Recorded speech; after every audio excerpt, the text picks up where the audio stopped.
Born to Achieve. Born to Achieve. Welcome to Born to Achieve podcast, the show that inspires and motivates you to unlock your full potential and achieve your goals. With your host, Warren Andrew Pinder. Let's get started on this week's episode of Born to Achieve. Born to Achieve. I am born to achieve greatness, and so are you. On today's episode of the Born to Achieve Greatness podcast, we have a very exciting guest in Dr. George Armendariz, also known as the Lipodoc, a board-certified anesthesiologist and the founder of True Contour Medical in Scottsdale, Arizona, with over 25 years of medical experience and more than 2,500 liposuction procedures performed. I specialize in high-definition body sculpturing and regenerative medicine, he says. My journey from the operating room to the forefront of anesthetic innovation has been driven by a passion for helping individuals achieve their best selves, both physically and mentally. Welcome, Dr. Armendariz. Thank you so much. I really appreciate you and Dominique giving me this opportunity to speak with y'all. It's a great time to do aesthetics. It really is. A lot's changing. We're learning new things, new treatments, not only with surgery, but with medical treatments with the peptides and different ways of gaining and losing weight and just getting healthier. I know that's what's trending lately has been all of the new biohacking and things that you can do to help become more healthy, as well as those type of biohacks can also kind of help any type of results that you get or you're looking for from, let's say, some type of surgery like liposuction or true, plastic surgery. You can get the results that you're looking for. Now, a little bit about my story on how I started is that originally, went to medical school in Houston, Texas, at the University of Texas, from a small town in West Texas in Abilene. Grew up there.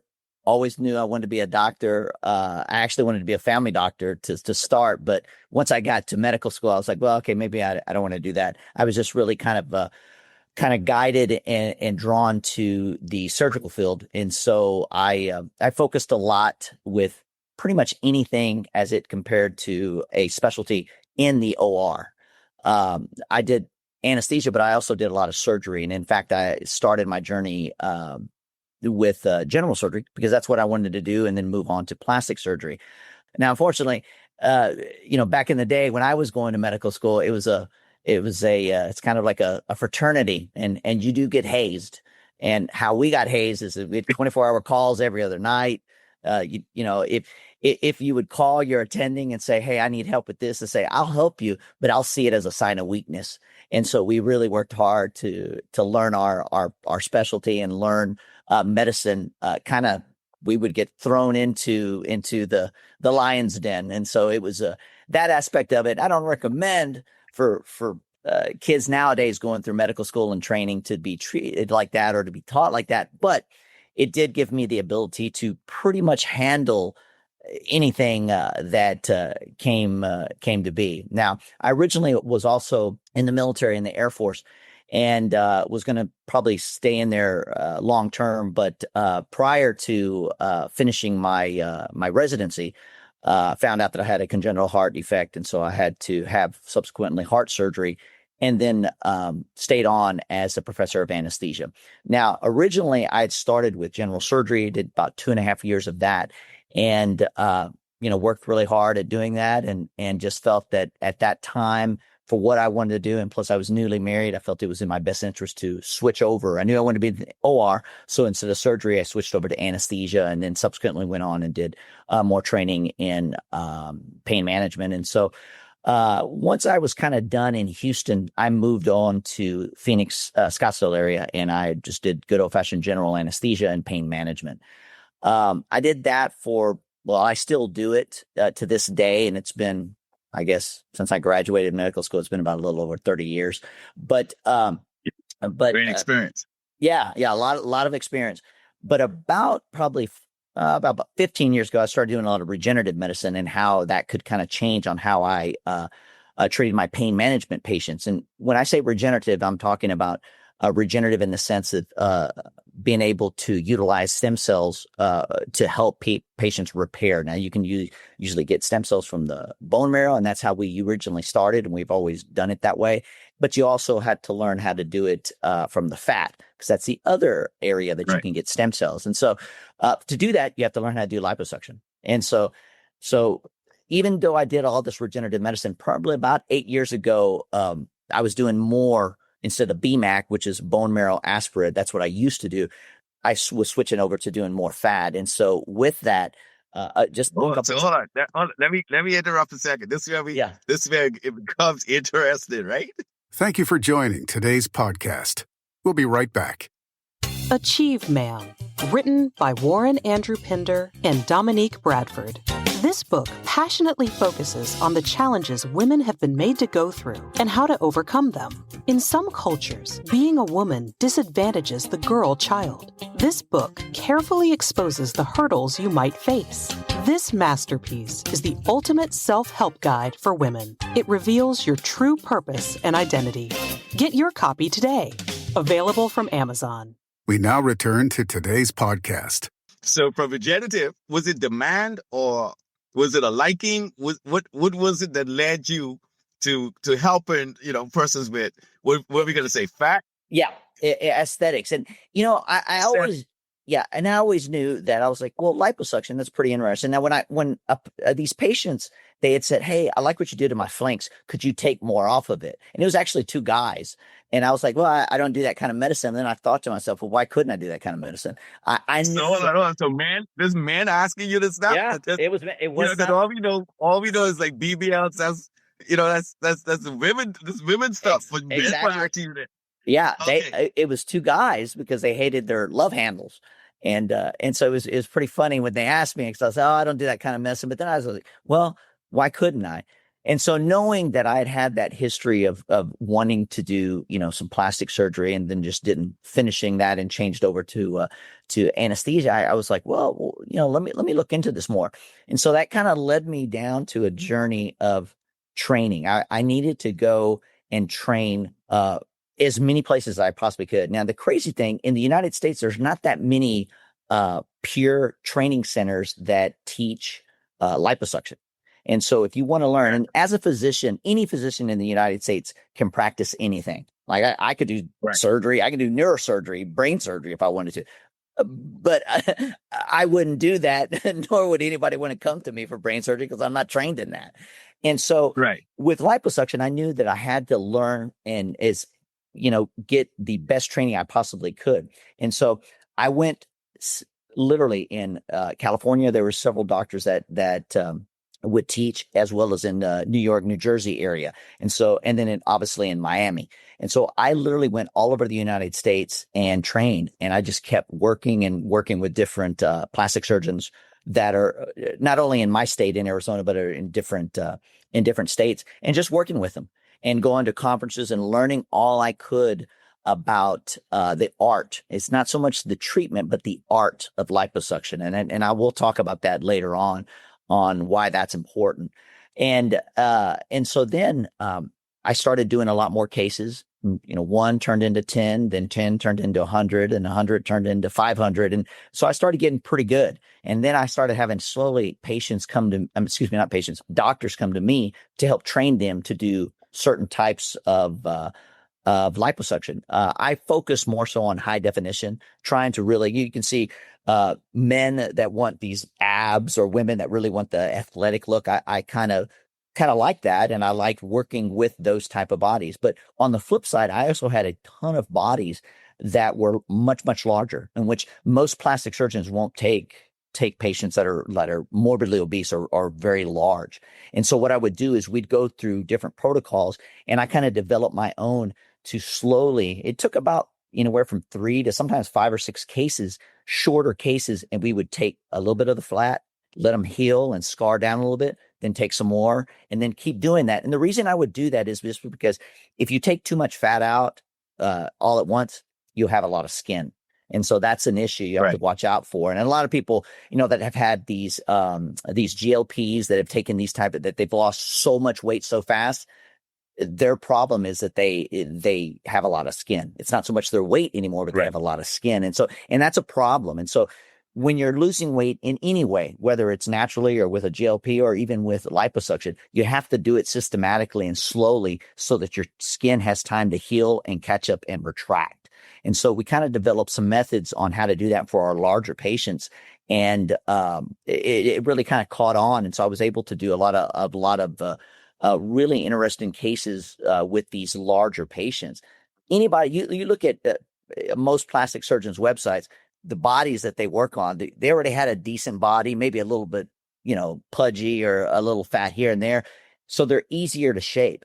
But when you can get a patient and that has no shape, it's just round and you slowly bring them into the person that they are, their true body size. It means more than somebody that already has a reasonably good body and then they just want to make themselves look more fit, because you change the life of these patients. It's pretty crazy. And the cool thing is as I kept learning and kept doing more of these and just doing case after case, I saw that there's this company that this one French guy started. It's called the Body Contouring Academy, and they only train plastic surgeons. Only plastic surgeons. You have to be a certified plastic surgeon. And so I thought, well, I've done a lot more pure lipo cases than a lot of these guys have. And so I decided to just apply for it.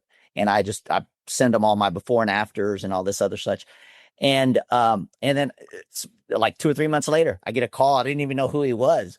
And they had liked what I did and kind of how I did things. And so I was the only doctor literally in the world that was chosen that was not a plastic surgeon to train at the Body Contouring Academy in Paris, France. And so I was great. I was lucky enough to go over there and do some training with literally the guys that were training us from all over the world, from Spain, Germany, Belgium, even a couple from the United States that I did not know, as well as South America, Colombia is mainly, but even Argentina and Brazil, they have some just amazing surgeons. And so they all So you compete with when you talk about Brazil and Argentina, Colombia, and so on, you competing with the creme. Yeah. And so, and the cool thing is doctors all over the world that do this type of medicine, they don't care that you're certified in something else, or you're an anesthesiologist, or you're a family doctor, or whatever you are. They care that you do this safely.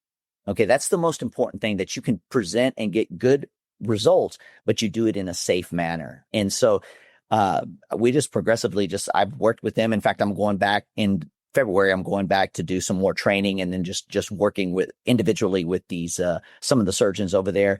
And so every year I've been going back to Europe and learning how they do things. They do things a little bit differently than how we do here, but it's pretty interesting in some of the techniques that I've learned, because nobody does these techniques. Even I've trained different surgeons that, they're board certified plastic surgeons or cosmetic surgeons. And I train them because I just have so much experience in doing that particular type of liposuction. And so now, we do a lot of high definition. We do larger patients that most plastic surgeons would turn you away. They always have a threshold on your BMI, how high, and it's now more of them are starting to go a little higher now, just because for people like me that are coming out on the market, and we're like, look, we can do this, we can do it safely, and we can really give these patients a very unique results that they otherwise thought that they couldn't do. And then there's other technologies that I have some of them, but there's several of them for skin tightening. And so with the advent of all the GLPs and people losing weight, we now do a lot of treatments. Sometimes I don't even do any liposuction. I just do strictly skin tightening techniques to help these patients get tighter skin in the areas where they lost a lot of weight. And so it's interesting. There's a lot of things that's out there that you can do without breaking the bank. You'd have to get a tummy tuck, and you have to get all this you have to go through general anesthesia, which in itself is hard to recover from. Some patients do it very easily. Some patients do not. A lot of the cases that I do are mostly awake. Because of my training as an anesthesiologist and as a pain management doctor, I know what I can utilize to numb the body a lot better than pretty much any plastic surgeon. Plus, I know which drugs work well with the type of procedures that I'm doing, so patients can be very, very comfortable while I do this without having to go under general anesthesia and having a breathing tube and all that other stuff that comes with general anesthesia. And so we do a lot of stuff in the office. Once in a while, I have to go to a surgery center, but for the most part, everything is done in the office. And patients, 95% of them walk out, and the other 5% that don't walk out, we just take them in a wheelchair. But they all go home. Wow. That's my point. It's Wow. quite interesting. Yeah. Now for a commercial break. Achieve Men, written by Warren Andrew Pinder. In this book, you will learn the 7 steps to achieving your dreams and goals. Given the vision to share how the acronym of the word achieve can be used systematically in your day-to-day life. Each of us is given a unique gift from God. Get your copy today. Available in print, ebook, and audiobook from Amazon. We now return to today's podcast.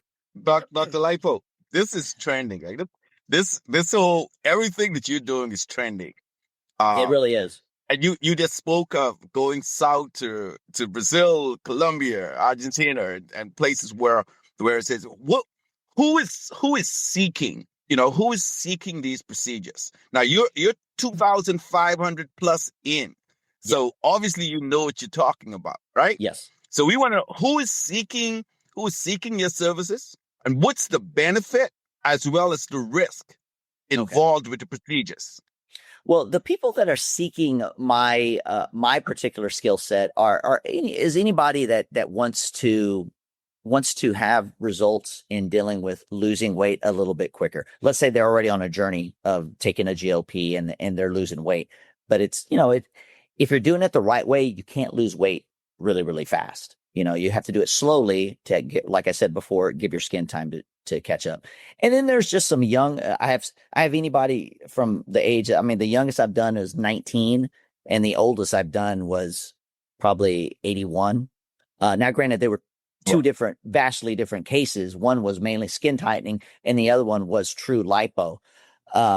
We also do transfers not only to the butt, but we do transfers to the breast. We do transfers to the hand, calves. I do a lot. So this enhancement, this enhancement you're talking about now, this stuff even look is supernatural. Yeah, you can. It's sometimes it all depends on what the patient, how their body is prior. And sometimes I have to not necessarily turn them away, but we have to put them on a regimen of kind of losing weight, working out, and doing things so that then we can go ahead and start doing the procedures, depending on what kind of procedures they want. But usually my main audience are in their probably low 30s to mid 50s. Those are the average. And I do a lot of men. I probably do more men in Arizona than anybody else. That's amazing. That right there is amazing because we as men, right? We don't, there are a few persons who I know, very few persons I know would have done a procedure for when, but is it like to sculpture your abs or that's shocking. That there is shocking. Now some guys don't necessarily want sculpted abs, but what they do is they don't like their belly and they don't like their love handles. And for men, 95% of the time, it's always going to be our belly and our love handles. And then in that sense, and we can really shrink them down. Obviously, they have to wear compression garments. Everybody does for, anywhere from 8 to 12 weeks. It depends on what they have done and how much I did on them. As well as if I'm doing a skin tightening procedure, which is you do that directly after the lipo at the same time, but just right after the lipo. And so it varies, but there are more and more men that are like, you know what, I don't want a belly. And as long as they're healthy enough and they don't have, let's say, a lot of visceral fat. Visceral fat is the fat that's on the inside, and that's the bad fat that you can, they can cause heart attacks and stuff. And so if they do have a lot of that, we could still do the lipo, It's just that we kind of work with them. Sometimes I put them on a microdosing of a GLP, and then we work with a trainer or a nutritionist or something like that, and we work to help them get healthier. And, there's different types of blood work that we have to order every 3 to 6 months, depending on what they need to do. But there is a big population of men that want this. And then obviously all the women want it. And that's one of the things that we talked earlier about, how you were talking about, there's a lot of people that, are going down to Colombia, they're going to Miami, to get these type of BBLs or liposuction treatments. Now, it's kind of crazy. The BBL, which is actually a very safe procedure, but it has caused more deaths than any other procedure, plastic surgery or cosmetic surgery procedure. That's the one, just because you have a set of vessels that are in your bottom, that if you hit those vessels, you could push fat into the vessel, and a patient would cause them to stroke out and they would die. And so those were the Say that again. Say that again. Say that again, Doc, so they can hear it. Say it again. So when you get a BBL, especially if you're under general anesthesia, if you're not awake, when they do that, if they do it too fast and they're not paying attention on what they're doing, then that cannula can go deeper in their bottom. And if you're under general anesthesia, you're not going to feel this because you're under general anesthesia. And that's one reason why I don't do it when I'm doing a BBL, as an example. But if you're asleep and they go in there and there's a patchwork right in the middle of your bottom, there's a patchwork of vessels. Right. If you puncture the vessels and you push fat, because we're pushing fat into the outer superficial layers of the butt. If you push fat in that, you're going to push fat into one of those vessels, and the patient will die because there's really no treatment for it. Listen, ladies, the man is telling you the truth. Yeah, I want you to listen to what this man is saying. You have to be very careful with that. And so that's one reason for me, when I do my liposuction, one, the patients are awake. They might be sedated and they might be sleepy. But let me tell you something. If the cannulas are smaller, but they're blunted, they're kind of like this, kind of the shape, maybe a tad smaller than your pinky, but they're not sharp. And so if I were to press that into your muscle, because I'd have to go through muscle to get through your butt, you would jump off the table. The only way that you're not going to be able to jump off the table is if you're under general anesthesia. Thank you for tuning in to this episode of Born to Achieve. Born to Achieve. We hope you found it informative, inspiring, and motivating. Born to Achieve. If you enjoyed this episode, please share it with your friends and family. Stay focused on your goals, and we'll see you on the next episode of Born to Achieve. Take advantage of this incredible opportunity. Sign up today and claim your free ebook at www.borntoachievegreatness.com. Follow us on Facebook at Achieve Movement Inc. Get your copy of Exploring Achieveland, A Journey to Realize Your Dreams, Motivational Stories of Kindness, Inspiring Stories for Kids on Amazon and Kindle.